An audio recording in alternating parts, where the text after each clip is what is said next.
Eh bien, bienvenue sur Divergence politique.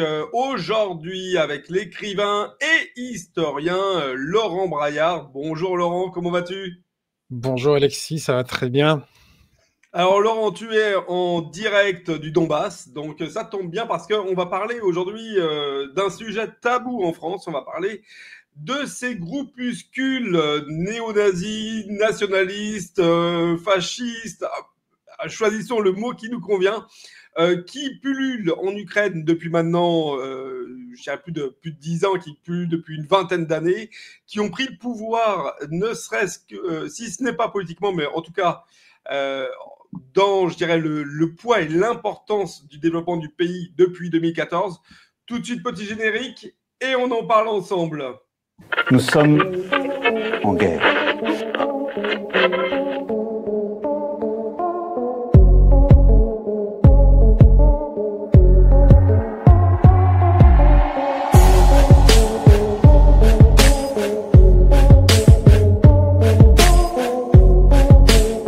Si vous écoutez ce message, vous êtes la résistance.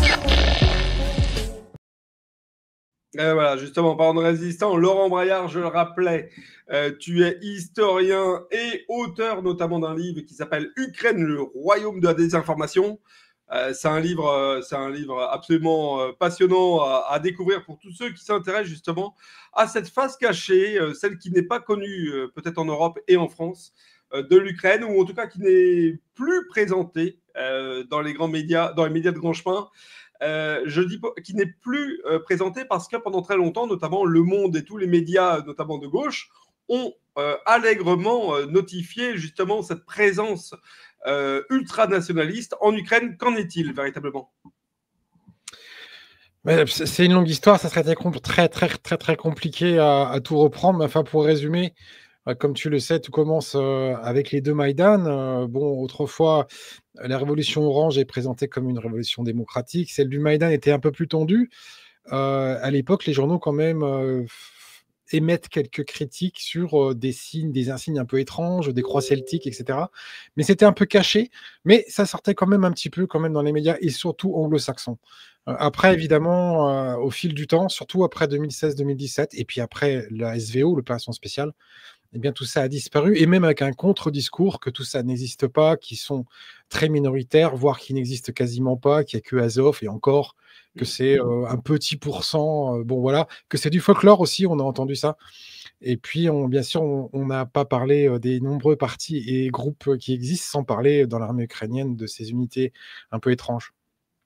Alors justement, si on va sur la question de ces groupes, les plus connus, c'est Azov, forcément, c'est Pravi Sector, qui a son insigne avec son drapeau rouge et noir notamment, c'est Sloboda, parce que Sloboda a eu notamment toute une action politique au sein du pays post-Ukraine, post-Maïdan, pardon.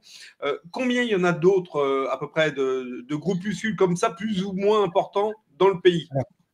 Il y en a beaucoup, mais par contre, le principal parti bandériste dont on parle absolument jamais, c'est le Parti radical d'Ukraine de l'IHK, qui est la troisième force politique en 2019. Il se présente à la présidentielle, fait quand même 1 500 000 voix.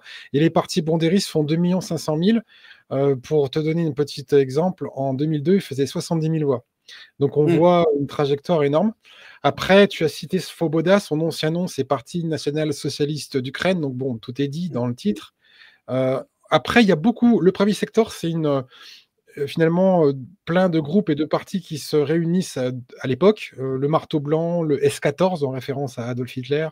Il y a aussi Luna Unso, qui est une très vieille organisation nationaliste bandériste ukrainienne. L'Uln, qui est en fait aussi une grosse organisation politique qui date des années 20 et 30, qui combattait pour l'indépendance de l'Ukraine et qui a collaboré avec l'Allemagne nazie. L'UNB pour Un Bandera, etc. Mais il y en a beaucoup d'autres. Il y a qui se sont formés, le Corps national formé par Bieletsky en 2016-2017, ancien commandant de Azov. Tu as parlé de Azov, mais derrière, c'est une unité et une organisation politique. On appelle ça le Corps civil d'Azov. Il y a Centuria qui s'est formé en 2017-2018, c'est la dernière arrivée. Et puis, il y a tout un tas de groupes assez étranges, qui sont parfois même d'extrême gauche. C'est un peu compliqué à expliquer. Il y a la résistance autonome dans cette variante-là. Et puis, ils sont pas d'accord. Donc, il y a des groupes plutôt paganes, un peu l'ASS, etc. D'autres qui sont plutôt chrétiens, ultra catholiques, uniates, on va dire ça comme ça. Et puis, d'autres qui sont néo-fascistes. Enfin, c'est très compliqué. Mais en tout cas, ils sont très nombreux. Leur force politique, maintenant, avec la SVO, à mon avis, s'est agrandie grandement. Et puis, comme tu sais, il y a 20 partis qui sont interdits en Ukraine, mais pas les bandéristes. Curieusement. Alors effectivement, c'est ce que je disais en présentation de cet entretien. Ces partis-là, une fois le Maïdan passé, ont une volonté de se politiser, en tout cas de se structurer pour être des forces politiques au sein du pays. Et on l'a vu lors des premières élections qui ont suivi le Maïdan. Il y a eu beaucoup de députés de la Rada qui ont été élus issus de ces différents groupements. On a même eu un gouvernement ukrainien qui à un moment comptait, je crois 9 sur 14 ministres issus de groupuscules, donc la proportion était véritablement importante. Il y a eu un déclin après. Est-ce que ce déclin a été le fait d'une volonté internationale, je dirais, d'adoucir l'image de l'Ukraine à l'international, ou est-ce que c'était véritablement je dirais peut-être un désenchantement, ou en tout cas une volonté des populations ukrainiennes peut-être de s'éloigner politiquement de ces partis? Mais en fait, comme tu le sais, il y a le Maïdan américain, moi je l'appelle comme ça, hein, donc financé par les Américains, ça c'est connu. Bon, voilà, on sait tous. Hillary Clinton fait des déclarations en février 2015 sur ce que ça a coûté, 5 milliards de dollars. Svoboda, Alek Tjanibok rencontre McCain, on sait qu'il a amené de l'argent, enfin voilà. Ces gens-là, bien sûr, sont des héros. Après le Maïdan, ils ont fait cette révolution nationale, enfin eux ils l'appellent comme ça, et l'autre côté on l'appelle l'Euro-Maïdan, donc dans l'idée de faire oui, ils sont même reçus par Gérard Larcher, président du Sénat, donc et puis Clinton et ses coquilles, BHL aussi qui est venu sur le Maïdan, enfin voilà. Enfin, ils sont des héros, la guerre dans le Donbass va commencer, et en fait, parmi les hommes que tu cites, alors soit ministres, beaucoup de députés, il y a beaucoup de chefs de bataillon. D'ailleurs, Bielski sera élu à la Rada d'Ukraine, hein, donc voilà, c'est un exemple. Il y avait aussi beaucoup d'autres parmi cet aéropage de bandéristes.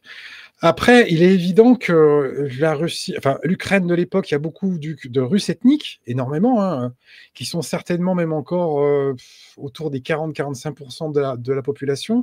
La guerre éclate, même les Ukrainiens normaux s'inquiètent, ça dure, il y a du sang, il y a des morts, etc. Donc il y a beaucoup de gens quand même. On le voit dans les élections qui ont suivi. En 2019, ils ont cru à l'illusion Zelensky. Lui, il parle de paix dans le Donbass. Donc, les bandéristes qui veulent la guerre à tout prix, bon, bien sûr, là, il y a un creux de la vague. Et puis ensuite, ils sont liés aussi à des milieux mafieux. Donc, Alek Kolominsky, l'oligarque chypriote, israélien et ukrainien, donc à Dnipropetrovsk. Il y a beaucoup d'affaires sombres, des affaires d'assassinat. Enfin, c'est vraiment, ça serait très long à raconter. Mais en tout cas, la population, les gens normaux, qui sont évidemment le plus grand nombre en Ukraine, s'inquiètent et bon, s'éloignent un peu. Et ils ont un creux de la vague. Ils peuvent s'inquiéter aussi, peut-être à juste titre, puisque beaucoup de ces partis-là, hors Kiev, c'est-à-dire dans la province ukrainienne, tiennent notamment, on va dire, des milices non officielles de maintien de la paix. Alors, de quelle paix, on ne sait pas à ce moment-là, dans les quartiers. Donc, il y a véritablement, pour la population locale, aussi une épée de Damoclès directe en cas je dirais, de mécontentement ou d'opposition visible. Et on peut citer le 31 août 2015, quand une manifestation bandériste se déroule devant la Rada et ces fanatiques lancent une grenade, ils vont tuer 3 ou 4 policiers, blesser des gens, et il y a une tentative de coup d'État. Ça s'est vu par exemple, le film de Paul Moreira, Les masques de la révolution. Donc il y a une opposition qui va se faire contre Poroshenko. Poroshenko, c'est l'oligarque, c'est l'homme du capitalisme, entre guillemets, de la corruption. Ces bandéristes, ils veulent vraiment le pouvoir, ils veulent nettoyer le pays en profondeur. Ils ont milité pour ça aussi, hein, sur cette thématique. Évidemment, à l'étranger, les financiers américains, etc., je pense qu'il y a eu des pressions pour dire, bon, il va falloir un peu éloigner ces gens. Ils ont le sang d'Odessa sur les mains, ils ont le sang du Donbass sur les mains, ça commence à être un peu visible, qu'ils sont un peu fanatiques, qu'ils sont un peu dérangés. Donc je pense que c'est assez évident que, en plus, le personnage de Zelensky, avec l'acteur très populaire, l'homme qui n'avait pas fait de politique, voilà, qui parlait de paix, a fait qu'il a été un espoir pour beaucoup d'Ukrainiens qui, en fait, comme je l'ai dit, dans la grande majorité des cas, n'étaient pas des fanatiques, n'étaient pas des bandéristes. Absolument. On le voit, tu en parlais justement de ce fameux documentaire de Paul Moreira. Alors, c'est ce que je disais tout à l'heure également. Le Monde titrait, faisait des articles sur justement cette montée de l'extrémisme en Ukraine allègrement. Il y avait régulièrement des articles, il n'y avait pas que Le Monde, il y a beaucoup de médias, Le Figaro également en France. Tu parlais de Paul Moreira, c'était pour Capa et Canal+. Donc là, c'est quand même un média majeur en France, Canal+, c'est bon qu'on puisse dire. Même si, curieusement, le documentaire a été censuré après sa première diffusion. C'est-à-dire que Canal+ avait toujours cette tradition d'avoir différentes rediffusions de leur programme. Et bien là, il a été diffusé une fois et il n'a jamais été rediffusé. Voilà. Mais ce que je veux dire, c'est qu'il y avait quand même des médias qui prenaient à l'époque la parole là-dessus. On peut citer aussi à l'international Oliver Stone, qui a fait un documentaire qui s'appelle Ukraine on Fire, l'Ukraine en feu, qui a été traduit d'ailleurs en français, qui est disponible notamment pour tous ceux qui veulent sur YouTube. Donc cette question et ces médias qui abordaient justement le prisme et politique et militaire de ces groupuscules néo-nazis en Ukraine, à février 2022, subitement, ça n'existe plus. C'est devenu une légende. Il y a quelque chose, justement, comme toi, tu parles du royaume de la désinformation dans ton livre, il y a un narratif qui se met en place. Quel est-il ? Il faut absolument soutenir l'Ukraine, justifier les financements, après les armes, bien sûr, comme tu sais. Donc, évidemment, pour la propagande, pour les médias occidentaux, c'est un peu malvenu quand même d'avaliser, enfin de continuer ce discours de oui, en fait, on donne des armes, mais quand même, il y a des gens extrêmement bizarres qui ont tendance un peu à lever le bras, etc., à aimer le petit moustachu, etc. Donc ça, évidemment, il faut que ça soit gommé, et on a toute une énorme campagne, surtout mars, avril, mai, juin 2022, où finalement les Russes sont devenus les nazis, les Ukrainiens sont des gentils démocrates, et puis il y a très peu de nazis. Tout ça, c'est un mensonge du Kremlin, et c'est la guerre cognitive, c'est la guerre psychologique, très clairement. Il faut persuader l'opinion publique de ça. D'ailleurs, Azov, à ce moment-là, change également sa visibilité. Alors demande, oui. Mais c'est comme Svoboda, parce que Svoboda, à l'époque, donc Parti national-socialiste d'Ukraine, on est vers 2004, je crois. Le parti a été créé quand même en 1991, donc c'est quand même pas d'hier. C'est l'indépendance de l'Ukraine, quoi. Et ils vont changer le nom et ils vont faire aussi une opération marketing. Azov, c'est pareil. Opération marketing, parce qu'il faut dire quand même que la rune qui était sur le drapeau donc de Azov, donc 1-0, eh bien, c'est celle inversée de la deuxième division SS Das Reich, celle de Oradour-sur-Glane. Donc évidemment, oui, plus en fond le soleil noir. Plus le soleil noir, oui, bien sûr. Plus le soleil noir qui est juste derrière cette rune, qui est l'aspect, le projet ésotérique des néo-nazis, enfin de la Gestapo et des nazis durant le Reich. Donc effectivement, bon, ça fait un petit peu négligé sur un blason, surtout quand on se dit des fervents libertés, défenseurs de la liberté européenne. Donc ça, on le gomme. Les médias font tout un travail donc de désinformation pour réhabiller de manière convenable nos amis néo-nazis. Ceci étant, quelle politique eux mènent pendant ce temps-là, en toute impunité en Ukraine ? Est-ce qu'on est finalement dans des groupuscules qui essayent de se cacher, de lisser leur image, ou est-ce que finalement eux se disent, après tout, c'est open bar, allons-y. C'est un peu mitigé. En fait, il y a quelque chose quand même qui n'est pas étrange, mais tous les grands dirigeants bandéristes, y compris Lyashko, quand même troisième à la présidentielle de 2019, disparaissent carrément des médias. Biletsky disparaît, Yarosh, créateur du Private Sector et du corps calqué sur la FNSS du Djouk, etc. Enfin, tous ces grands leaders, Oleg Tianibok aussi, disparaissent des médias d'un seul coup. Donc, on les a plus entendus, quasiment pas. On les voit vraiment très, très peu, voire pas du tout. Donc, on sent qu'il y a un ordre qui a été donné un peu tout en haut, dire, bon, ces gens-là, on veut plus les voir, on veut plus les entendre, voilà. Mais par contre, Évidemment, il y a une bandérisation de cette armée, on le voit, hein.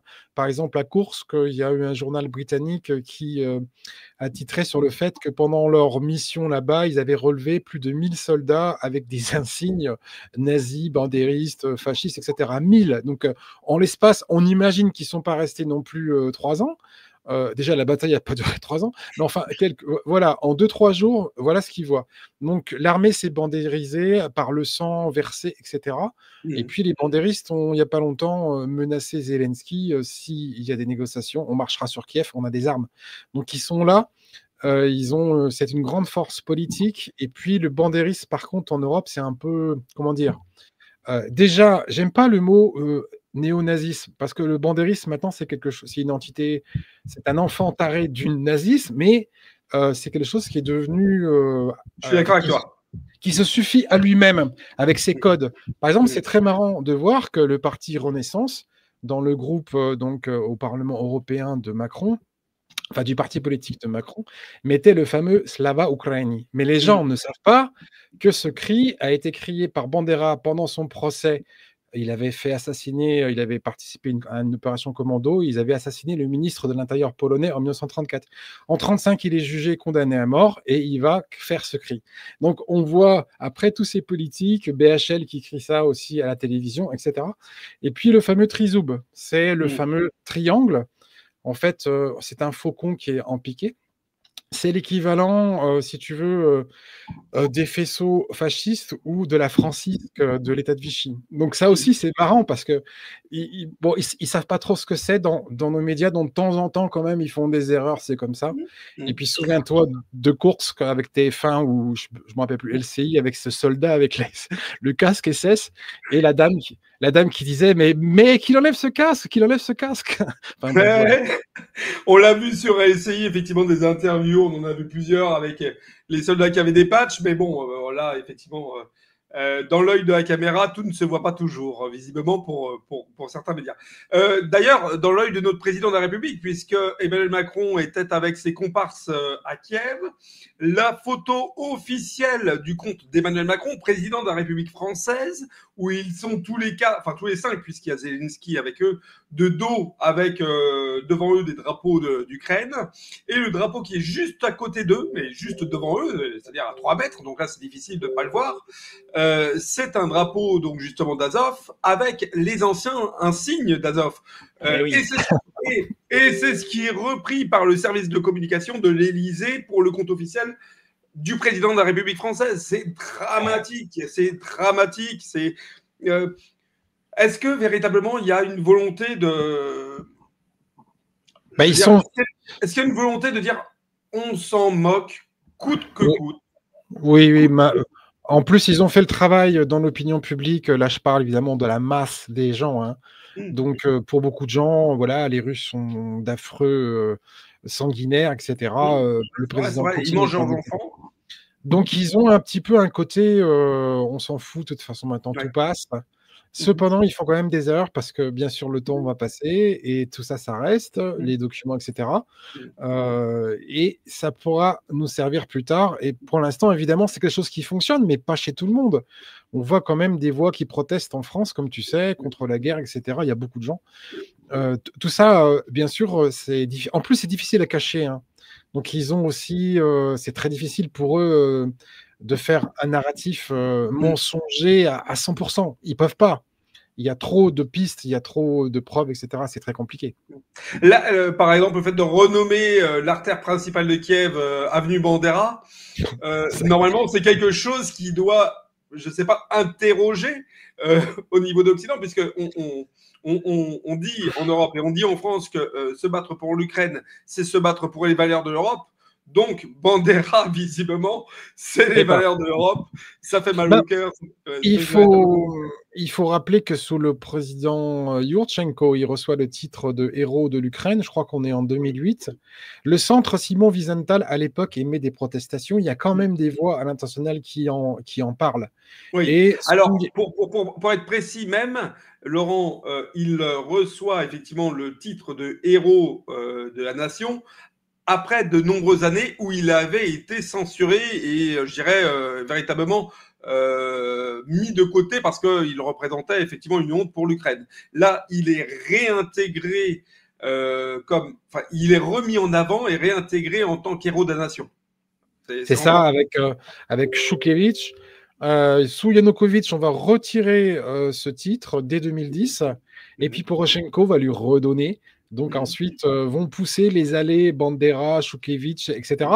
Et puis les marches au flambeau que tout le monde a vu, enfin j'espère, l'anniversaire, donc je crois de la naissance ou de la mort de Bandera, je crois que c'est la naissance, mais il faudra m'excuser si je me trompe, en janvier, tous les 1er janvier, donc à Kiev et dans beaucoup de villes, après réparer des monuments à la 14e division SS Galicie, etc. Et puis tout ça est parti avec association, financement de l'étranger, recherche historique, le fameux mythe de l'Holodomor, et on en passe. Voilà. Alors, est-ce que les Russes ne sont pas aussi responsables en termes de communication Est-ce que le terme, effectivement, et là on revient à ce que tu disais il y a quelques minutes, est-ce que le terme de néo-nazi n'était pas finalement un très mauvais choix en termes de communication? Est-ce que les Russes n'auraient pas dû expliquer avec le terme de bandériste et plutôt que d'aller directement sur un terme de néo-nazi qui a rebuté, qui a bloqué qui a bloqué immédiatement beaucoup de gens en Europe, alors que foncièrement, tu l'as expliqué, un grand nombre de ces supranationalistes sont ouvertement néo-nazis, mais pas tous finalement, pas tous. Il y a beaucoup aussi de fous. Mais finalement, c'est à l'image de la vraie extrême droite en Europe. C'est-à-dire que derrière, avec les fans de football, avec bien sûr les sports de combat, avec aussi tout ce qui est les mythes de la force, du corps, etc., un côté ultra chrétien, enfin, qu'il soit orthodoxe ou uniate, etc. De l'autre côté, des païens forcenés, les runes vikings, les solstices d'été et compagnie. Donc, ils sont il y a des racialistes, il y a des antisémites, il y en a qui ne le sont pas. C'est très compliqué et tout ça a beaucoup bougé. Il y a des monarchistes, même aussi en Ukraine, qui voudraient un hetman. C'est une sorte de faune extrêmement diverse qui parfois est ennemie. Et bien sûr, le mot nazi n'est plus finalement adéquat, je pense, même si moi, il m'arrive aussi de l'utiliser. Mais évidemment, c'est compliqué d'expliquer aux gens ce que c'est et qu'est-ce que ça implique et qu'est-ce qu'il y a derrière. Maintenant, tu sais, ils font le salut bandériste, ils ont inventé tout un folklore, on s'agenouille devant les corps des soldats tués, même les enfants, enfin tout le monde. Il y a ces drapeaux sur chaque tombe, etc. Il y a toute une sorte de folklore, là, réel, qui s'est mis en place. Et c'est très compliqué d'expliquer. Ils sont bien sûr anti-LGBT. Donc là, là, par contre, ils ne vont pas dans le moule européen, enfin, on va dire officiel, etc. Et puis, par contre, il y a aussi du côté, par exemple, et j'en finirai là, de Svoboda. C'est devenu une sorte de parti plutôt de droite, plutôt traditionnel, un petit peu comme le Front National maintenant, Svoboda. C'est plus le parti national-socialiste avec... Il y a une volonté de ramener le combat à je dirais, un chemin politique. Alors justement, c'est peut-être les 2 dernières questions que je voudrais te poser. La première question, elle est assez rapide. On dit souvent en Europe, oui, mais l'Ukraine ne peut pas être un pays de néo-nazis puisqu'ils ont un président juif. Voilà. C'est un peu le paradoxe de toute cette histoire de fou. C'est que finalement, quelque part, c'est un Maïdan qui est fait par des extrémistes radicaux, bandéristes, néofascistes, etc. Enfin, le mot qu'on choisit. C'est eux qui font le coup d'État parce qu'ils ont la force, ils sont les extrémistes. C'est un peu les islamistes, Ben Laden, donc créés par les Américains, c'est la même chose. Et puis de l'autre côté, tu as l'Ukraine, évidemment, politique, que veut voir évidemment ces gens qui financent ce coup d'État. Donc c'est pas du tout, évidemment, Liashko, Yarosh et compagnie. Là, c'est des gens comme Poroshenko, Timoshenko, Zelensky, et évidemment qui sont en plus géniaux parce que Zelensky, avec ses origines juives, eh bien, il donne des garanties. Et de l'autre côté, en plus, encore plus génial, il a des origines russes. Son grand-père a combattu dans l'armée rouge. Et donc, pour les Russes ethniques d'Ukraine à l'époque, en 2019, c'est aussi une garantie que, on va voir quelqu'un qui parle russe, qui va être modéré et qui vient du milieu du spectacle, il va être raisonnable. Bon, on voit ce que ça donne.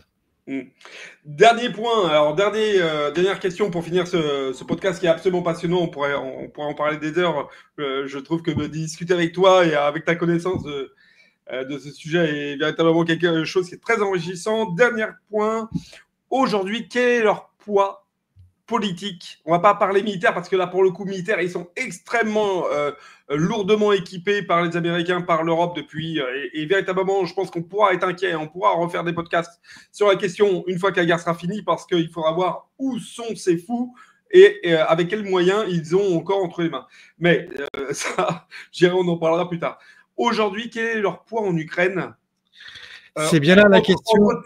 Entre terreur et politique. Alors, c'est bien là la question. C'est que je te disais tout à l'heure, 2002, 70 000 voix. 2006, 350 000. En 2012, pas loin du million. 2014, 1 500 000. 2019, 2 500 000. Combien maintenant? Je pense beaucoup plus parce qu'en plus, le pays s'est vidé d'une partie de sa population et aussi par les pertes. Donc, combien d'Ukrainiens c'est maintenant? Je ne sais pas, mais je pense que leur force politique s'est décuplée.